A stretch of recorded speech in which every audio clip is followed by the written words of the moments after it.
Benefit పొందిరని మమ్మల్ని కేటగిరీలో ఎందుకు చేసినారు గ్రూప్ 3లా ఇది సమానం చెప్పాలి. షమీ మక్తర్ గారికి మేము ఎన్నో రిపోర్ట్లు ఇచ్చిన ప్రతి జిల్లా నుంచి ఇచ్చిర్రు.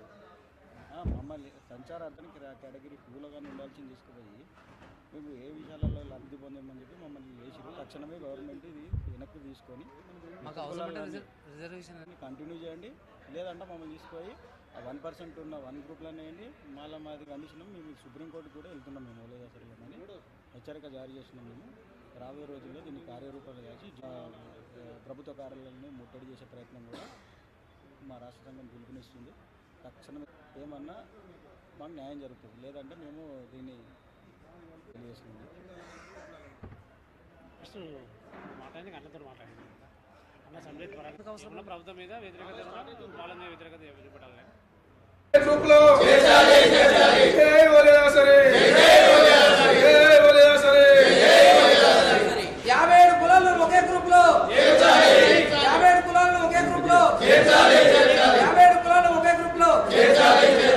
ఓకే 57 కులాలు ఒకటే ఏ గ్రూప్ లో చేర్చాలి, 57 కులాలను ఏ గ్రూప్ లో చేర్చాలి 57 కులాలను ఏ గ్రూప్ లో చేర్చాలి. నా పేరు శ్రీ టంటం జహాంగీర్. మా కులం వచ్చేసి ఓలియాదాసరి సంక్షేమ సంఘం.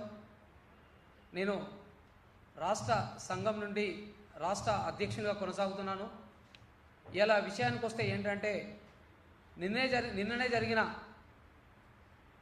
అసెంబ్లీ సమావేశాల్లో మా ఓలియాదాసులకు అన్యాయం జరిగిందనే విషయం మీద మేము సోమాజిగూడ ప్రెస్ క్లబ్లో ఈ యొక్క సమావేశం చేయడం జరుగుతుంది. కారణం ఏంటంటే అత్యంత వెనుకబడిన ఓలియాదాసర్లు సి గ్రూప్లో ఏసీ మాకు అన్యాయం చేసిన దాని విషయం గురించి మీకు క్లుప్తంగా వివరణ ఇవ్వడం జరుగుతుంది. అసలు ఓలియాదాసర్లకు రాజకీయ పరంగా కానీ విద్యాపరంగా కానీ అన్ని కోణాల నుంచి అత్యంత వెనుకబడిన ఓలియాదాసర్లు ఈరోజు ప్రభుత్వము ఎట్టి పరిస్థితుల్లో గుర్తింపు లేకుండా మమ్మల్ని తీసి సి గ్రూపులో కలవడం నిజంగా మా జాతికి ప్రభుత్వం చేసిన పెద్ద ద్రోహంగా మేము భావిస్తున్నాము. మేము కాంగ్రెస్ గవర్నమెంట్ వస్తే మీకు ఎన్నో సమస్యలపై మా చిన్న చిన్న కులాలకు అభివృద్ధి పదంలో ముందుకు నడిపిస్తామని చెప్పి రేవంత్ రెడ్డి గారు గతంలో చేసిన మాటలన్నీ మరిచి నేడు మాలాంటి చిన్న కులాలను అత్యంత వెనుకబడిన చిన్న కులాలను తీసి ఒక ధనికులుగా అత్యంత అభివృద్ధి చెందిన కులాల దాంట్లో జాబితాలో వేయడం మాకు జీర్ణించుకోలేని విషయము. నిన్న ఈ నివేదిక అందిన నుంచి వెళ్ళి నేటి వరకు ఈరోజు వరకు మేము ఎలాంటి కనీసం అదే బాధలో ఏం చేయాలనేది ఆలోచన తోయకుండా మేము చాలా వెనుకబడిగా బాధపడుతూ వచ్చాము ఇవాళ ప్రెస్ మీట్ ముందుకు. కాబట్టి తెలంగాణ రాష్ట్రంలో ఉన్న అన్ని మా 57 కులాలు ఉన్నాయి కదా, మా 57 కులాలను ఒకే జాబితాలో చేర్చాలని చెప్పి కూడా కమిషనర్ గారికి మేము షమీ మక్తర్ గారికి చాలా సందర్భాలలో అన్ని జిల్లాలో జిల్లా కమిటీలు కానీ గ్రామ కమిటీలు కానీ మండల కమిటీలు కానీ కూడా ఈ విధంగా ఆయనకు వినతి పత్రం ఇవ్వడం జరిగింది. తను సానుకూలంగా స్పందించి అసలు మీ ఓలియాదాసుల్లో కూడా అత్యంత దీనమైన పరిస్థితిలో ఉన్నారని చెప్పి కూడా తను కూడా ఏకీభవించిన సందర్భంలో మాకు న్యాయం జరుగుతుందని చెప్పి ప్రభుత్వం ద్వారా మేము ఎన్నో సందర్భాల్లో ప్రభుత్వాల మినిస్టర్లు కానీ అందరు కానీ లెటర్లు ఇవ్వడం జరిగింది. కానీ దీని దృష్టిలో లేకుండా అత్యంత ధనికులమని చెప్పి కూడా ప్రభుత్వం మమ్మల్ని ఇవాళ వర్ణించడం కూడా సిగ్గుసేటు ప్రభుత్వానికి. మేము ఏ విధంగా ధనికులమో మాకు ప్రభుత్వమే ఈ విధంగా మాకు ఖచ్చితంగా సమాచారం ఇవ్వాలి.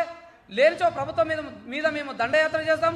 అవసరం అనుకుంటే ఇక్కడనే కాదు సుప్రీంకోర్టులో మేము పిటిషన్ కూడా దాఖలు చేసే టైం మీద వచ్చేసింది. ఎందుకంటే మాకు అత్యంత వెనుకబడిన కులాలకు అత్యంతంగా దారుణంగా మమ్మల్ని కాంగ్రెస్ గవర్నమెంట్ ఈ విధంగా తీసుకుపోవడం దాంట్లో చెయ్యి ఎవరుతుంది. అసలు ఈ మాదిగా వాళ్లకు 2 కులాలు తప్ప మా 57 కులాలను అత్యధిక వెనుకబడిన కులాలను ముందు జాబితాలో పెట్టమని చెప్పి మేము ఎన్నో వినతి పత్రాలు ఇచ్చినా కానీ ప్రభుత్వం మమ్మల్ని ఎందుకు పట్టించుకోలేదు దాని మీద మేము ఖచ్చితంగా ఖండిస్తున్నాము. మమ్మల్ని అత్యంత వెనుకబడిన కులాలు 57 కులాలు ఖచ్చితంగా ఒకే జాబితాలో చేర్చి మాకు మాదిగా సోదరులతో కలపకుండా మాకు ప్రత్యేక రిజర్వేషన్ చేయాలని చెప్పి కూడా మేము ప్రభుత్వాన్ని ఎన్నోసార్లు కూడా కలవడం జరిగింది, చేయడం జరిగింది, చేస్తారనే నమ్మకంగానే ఉండే. కానీ ఇంత దారుణాధికారంగా 4వ గ్రూపులో 3వ గ్రూపులో తీసుకుపోయి Cలో గ్రూపులో తీసుకుపోయి మమ్మల్ని వేయడము నిజంగా చాలా ఘోరమైన విషయము. దీన్ని ఎట్టి పరిస్థితుల్లో మాత్రం మేము ఉపేక్షించేది లేదు. ఖచ్చితంగా దీని మీద పోరాటం సాగిస్తాము, సాధించి తీరుతాము. తెలంగాణ రాష్ట్రంలో గత 15 అది మన ఇది తెలంగాణ రాకముందుకు ఎట్లా ఉందో పరిస్థితి ఇంకా అతి ఘోరంగా ఈ తెలంగాణ వచ్చిన తర్వాత మా ఓలేదస్తుల పరిస్థితి ఉన్నది. కాబట్టి మేము వీధి భాగవతాలు ఆడుకుంటూ దేశ సంచారం చేసుకుంటూ గ్రామాలు తిరుగుకుంటూ అన్ని గ్రామాలలో మా ఓలేదస్తులు ఆ రోజు భాగవతాలు ఆడిన ఆ సందర్భాలలో మీకు తెలుసో తెలియదు, ఆ రోజు మా ఓలేదస్తులు భాగవతాలు ఆడి అన్ని విధాలు అన్ని గ్రామాలలో తిరిగి మేము దేవుడు సకల దేవులను సృష్టించిన జాతి మాది, ఇటువంటి జాతిని తీసుకుపోయి ఒక ధనికుల దాంట్లో వేయడం కూడా మాకు జీర్ణించుకోలేని విషయము, మాకు నిద్ర పడతలేదు. ఖచ్చితంగా ప్రభుత్వం ఆలోచించుకొని మా ఓలేదాసరులకు సముచిత న్యాయం కల్పించి మమ్మల్ని తీసుకొచ్చి ఎస్సీ సంచార జాతులలో మాత్రం ప్రత్యేక కోటా కేటాయించి ఎస్సీలలో ఉన్న 57 కులాలలో అత్యంత వెనుకబడిన కులమైన మా ఓలేదాసరులను మొదటి ప్రాధాన్యతగా ఏ గ్రూపులో చేర్చి రిజర్వేషన్ శాతం కూడా 4% పెంచాలని చెప్పి ప్రభుత్వాన్ని డిమాండ్ చేస్తున్నాము.